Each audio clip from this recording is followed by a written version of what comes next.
नमस्कार दोस्तों, मेरा नाम है मयूर लुखर। आप देख रहे हैं बियॉन्ड बॉलीवुड प्लस। ये दिवाली क्रिंज वाली, जैसा हमने कहा था बिल्कुल वैसा ही सत्य साबित हो रहा है। क्योंकि पहले कल हमने भूल भुलैया देखी और आज सिंघम अगेन देखी। भले ही दोनों फिल्मों के opening day box office collection अच्छे आए, which is a good thing, but purely in terms of quality ये दोनों फिल्म बिल्कुल क्रिंज फेस्ट है। खैर, बात होगी सिंघम अगेन की, लेकिन उससे पहले जल्दी से मेरे चैनल को सब्सक्राइब कीजिए and don't forget to press the bell icon. Director Rohit Shetty एक वक्त जिस चीज़ को भी ये छूते थे वो सोना बन जाता था, लेकिन he is also human and everyone goes through the up and down. Unfortunately the last 7-8 years they've not been great for Rohit Shetty. कुछ कोविड से पहले उनकी सर्कस फिल्म आई थी जो बुरी तरह से पिट गई थी, और फिर उनकी उनकी वेब सीरीज आई थी Indian police force is first, starring Siddharth Malhotra, जो बुरी तरह से लोगों ने उसे बिल्कुल ठुकरा दिया था। बीच में सूर्यवंशी आई थी, और खैर वो तो कोविड के दौरान आई थी, तो इसलिए कोविड के दौरान आप किसी भी फिल्म का सक्सेस या फेलियर तो आप कुछ मापदंड नहीं कर सकते। लेकिन सूर्यवंशी के एंड में आपने देख लिया था कि कैसे आने वाली सालों में रोहित शेट्टी रिवाइव करने वाले थे सिंघम अगेन फ्रेंचाइज को। अब आपने कॉप यूनिवर्स का तो ऐलान कर दिया, तो जाहिर है कंटेंट तो चाहिए, और अब इस कॉप यूनिवर्स के नेक्स्ट चैप्टर में हमें देखने को मिली है सिंघम अगेन।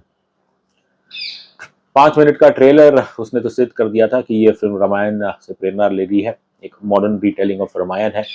एंड बड़ी खुशी खुशी रोहित शेट्टी और उनके एक्टर्स ने ट्रेलर पे ये कहा था।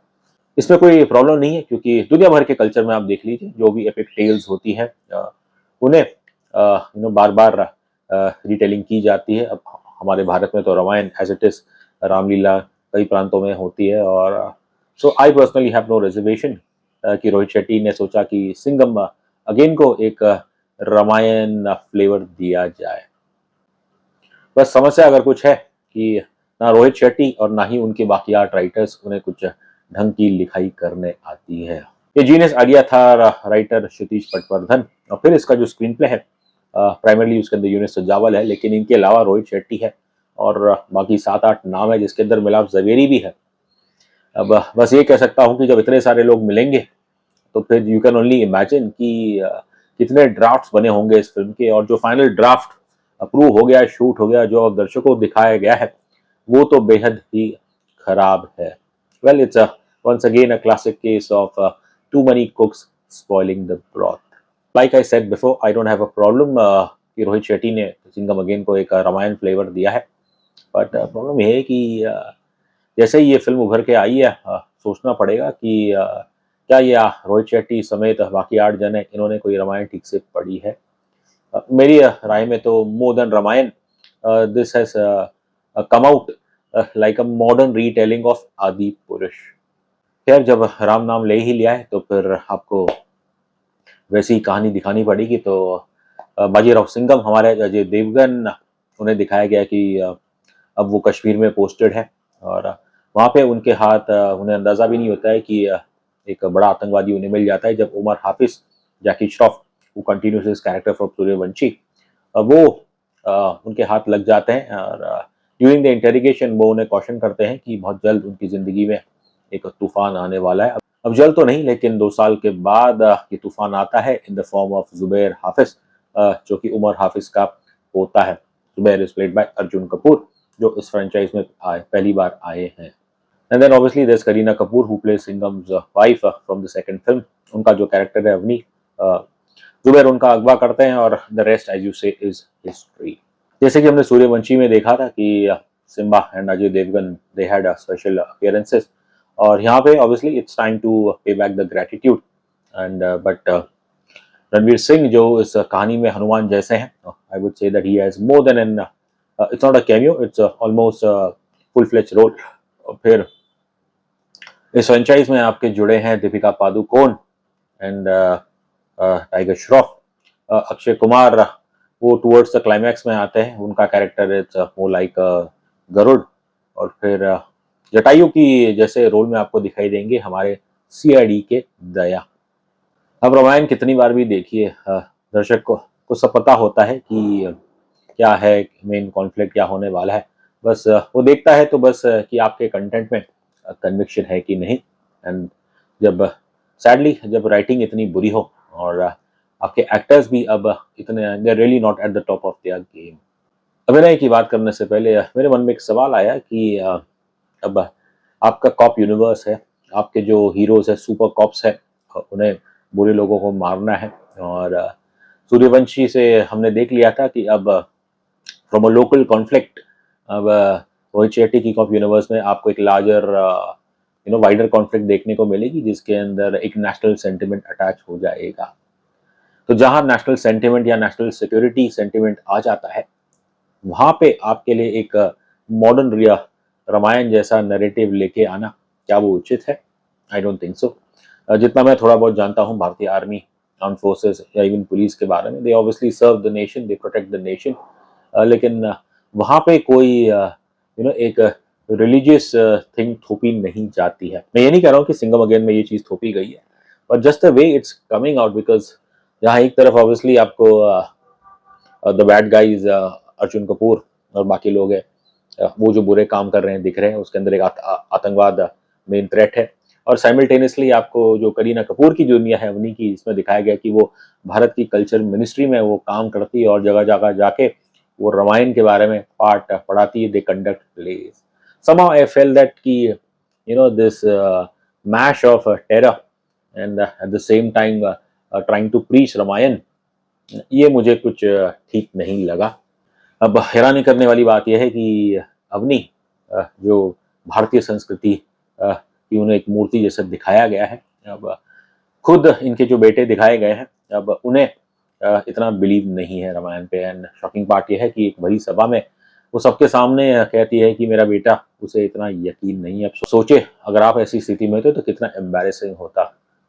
पहली बात तो ये है कि आई थिंक रोहित शेट्टी और उनके राइटर्स का ये समझना कि भारत के यूथ को रामायण के बारे में नहीं पता, मेरे ख्याल से ये बहुत ही गलत सोच है। एंड बट यही है कि जब आप खुद के बेटे को रामायण की रेलेवेंस या इंडियन कल्चर की रेलेवेंस आप नहीं समझा सकते, तो फिर आप बाकी रेस्ट ऑफ नेशन को कैसे समझाएंगे? एक सवाल और पैदा होगा कि यहाँ पे तो एक पर्सनल कॉन्फ्लिक्ट है कि सिंघम के वाइफ को उठा लिया है टेररिस्ट जुबैर ने, तो फिर इसके अंदर भारतीय सरकार अपनी कैसी फोर्स लगा देती है। खैर उस चीज़ का थोड़ा ध्यान रखा गया है क्योंकि जो फाइनल ऑपरेशन है उसके अंदर वो ऑफ रिकॉर्ड जैसा ही समझिए और उसमें से 3 लोगों को जाना पड़ रहा है। पहले सिंघम, फिर हमारे लक्ष्मण जैसे Satya Tiger Shroff, and then obviously हमारे सिम्बा रणवीर सिंह। कॉन्फ्लिक्ट कुछ इस तरह की है कि टेररिस्ट वो डील करना चाह रहे हैं कि आप उमर हाफिज को छोड़िए तो फिर हम आपकी बीवी को छोड़ेंगे। चलिए उस स्थिति में फिर समझ आएगा कि कोई भी सरकार वो इस तरह से प्लानिंग करेगी कि आप दुश्मन के वहाँ जाओ, जो आपका बंदी है उसे छुटाओ और उसकी दुनिया को नष्ट करके आ जाओ। फिल्म की जो सबसे मेरे ख्याल से कमज़ोर कड़ी इसकी राइटिंग है और इसका जो मोस्ट डिसअपॉइंटिंग एग्जाम्पल्स आपको देखने को मिलते हैं कि इस पार्ट में जो आपके 2 मेन सीन्स होने चाहिए थे, जहाँ पहला अवनी का अपहरण और फिर जो रावण का दहन, इन्हीं सीन्स आपको बिल्कुल ठीक तरह से आप लिख नहीं पाए। अब बताइएगा जब मेन कॉन्फ्लिक्ट पॉइंट जो है वहीं पे आप मार खाओगे तो फिर दर्शक कैसे इमोशनली कनेक्ट होगा आपके इस दुनिया से। अभिनय की बात करूं तो अजय देवगन एक वक्त के वो एक्शन स्टार थे। अब जाहिर है बढ़ती उम्र के साथ आसान नहीं होता है और इस फिल्म में अगर आप ध्यान से देखें कि जो मेजर एक्शन सीन्स है उसमें तो tiger Shroff obviously being a young man बहुत अच्छा है, उनके जो एक्शन सीन्स अच्छे हैं। एंड देन रणवीर सिंह वो एनर्जी लेके आते हैं। हमारे अक्षय कुमार थोड़ा सा ही उनका कैमियो रोल है, वो हेलीकॉप्टर में चढ़े हुए हैं, लेकिन हमारे बाजीराव सिंघम जिन्हें ऑब्वियसली एक लार्जर देन लाइफ एक ऑलमोस्ट राम लाइक प्रोजेक्ट किया गया है, उनके द्वारा आपको यहाँ पे कोई खास एक्शन सीन देखने को नहीं मिलती है। अब एक्शन में तो मेरे ख्याल से अर्जुन कपूर भी कुछ माहिर नहीं है और जो फाइनल क्लाइमैक्स है सिंघम और जुबैर की फाइट का, तो मतलब कान पकड़ आप लेते हो कि भाई ये कैसा इतना डल क्लाइमैक्स, कैसे इतनी डल एक्शन कोरियोग्राफी। अब क्योंकि ये फिल्म रामायण से प्रेरणा लेती है तो इसलिए वन गुड थिंग है कि अजय देवगन आपको एक बार भी इस फिल्म में स्मोक करते हुए दिखाई नहीं देंगे। Purely in terms of performance या जो एक्सपेक्टेशन रहती है सिंघम से, और फिर जब आपने इस सिंघम अगेन में एक मॉडर्न रामायण कहा है, तो उस प्रकार की इंटेंसिटी वो आपको अजय देवगन में देखने को नहीं मिलती है। आई एम श्योर करीना कपूर इस फिल्म द्वारा उन्होंने थोड़ा बहुत रामायण पढ़ा होगा, लेकिन जैसे वो रामायण के पार्ट पढ़ाती है वो बिल्कुल भी दर्शक को कन्विंस नहीं करते। एंड करीना कपूर वेल उनका भी बहुत ही मैं कहूँगा एवरेज परफॉर्मेंस है। टाइगर श्रॉफ अच्छी बात यह है कि आफ्टर द डिजास्टर ऑफ बड़े मियाँ छोटे मियाँ और ये फिल्म में हमारे Tiger Shroff who plays Lakshman like character Satya, और वो ज़्यादा उनके कोई डायलॉग्स है नहीं, जो उनका इंट्रोडक्शन सीन और फिर वो उसमें जो एक्शन करते हैं वो बहुत अच्छी है।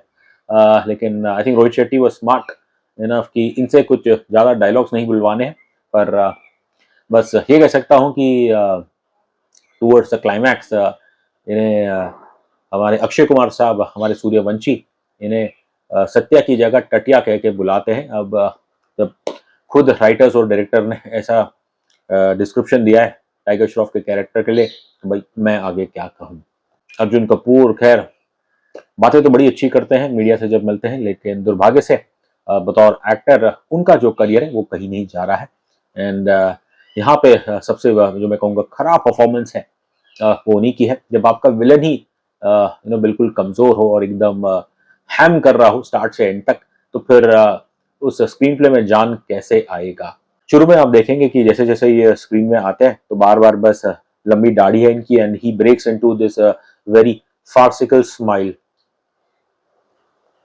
इसके आगे मैं और क्या कहूँ, और क्लाइमैक्स तो इतना पुअर है, मतलब दर्शक का यही सोच रहा होगा कि भाई कम से कम आप क्लाइमैक्स में तो आप धमाल कर सकते थे, जो कि आपको सिम्बा सूर्यवंशी पहली सिंघम रिटर्न्स में भी जो भी क्लाइमैक्स थे वो they were usually well shot, but of all the cop universe films Singham again का क्लाइमैक्स सबसे कमजोर है, और इसका ब्लेम जाता है purely on Arjun Kapoor and Ajay Devgan.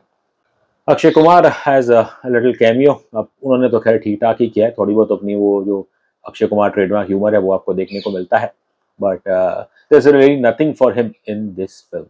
Deepika Padukone वो अपने आप को लेडी सिंघम बताती है इस फिल्म में। अब मदुराई में ये काम करती है, शक्ति शेट्टी इनका जो कैरेक्टर है, बट इनकी जो बोली है वो तो वो मुंबईया लिंगो स्टाइल में बोल रही है, या फिर जो सिम्बा का लिंगो है वो उस स्टाइल में बोल रही है। ट्रेलर से ही सिद्ध हो गया था कि दीपिका पादुकोण बैठ नहीं रही है इस सिंघम अगेन की दुनिया में, और उनका जो इंट्रोडक्शन सीन है उसमें जो एक्शन सीन आप देखेंगे वो एक्शन सीन्स कम, बल्कि ऐसा लग रहा है कि वो उन बुरे जो भी आदमी आ रहे हैं उनके सामने उनके साथ एक डांस या कुछ वैसा कर रही है, and then she breaks into this very weird farcical smile, और बस दर्शक तो वहीं पे उसका दिमाग खराब हो जाता है। ये अपने आप को लेडी सिंघम तो कह रही है, लेकिन मेरे हिसाब से ये लेडी सिंघम नहीं, इस फिल्म में दीपिका पादुकोण इज लेडी क्रिंजम। बस अगर थोड़ी बहुत इस फिल्म की किसी ने मान रखी है तो वो है हमारे सिम्बा रणवीर सिंह। वो कैरेक्टर इतना बबली, इतना लाइवली है, and I think what you like about Simmba is जो कैरेक्टर आर्क शुरू में कैसा था कि करप्ट कॉप ये है, and he is got a sense of humour जो वेरी एकदम रूटेड है इन शिवगढ़। एंड रणवीर सिंह का मैं कहूँगा कि जो एक एनर्जी, वैसे तो खैर उनकी एनर्जी कभी जाती नहीं है, लेकिन उस एनर्जी को अगर वो चैनलाइज करे अपने कैरेक्टर में तो तब वो अच्छी लगती है। और Simmba is a lively character. अब जिस तरह सूर्यवंशी को मेरे ख्याल से रणवीर सिंह ने I think he was the best thing that in Suryavanshi, उसी प्रकार से सिंघम अगेन में रणवीर सिंह अपना ह्यूमर लेके आते हैं ट्रेडमार्क, और सिम्बा इनका जो स्टाइल है वो हमेशा दर्शकों को पसंद आएगा।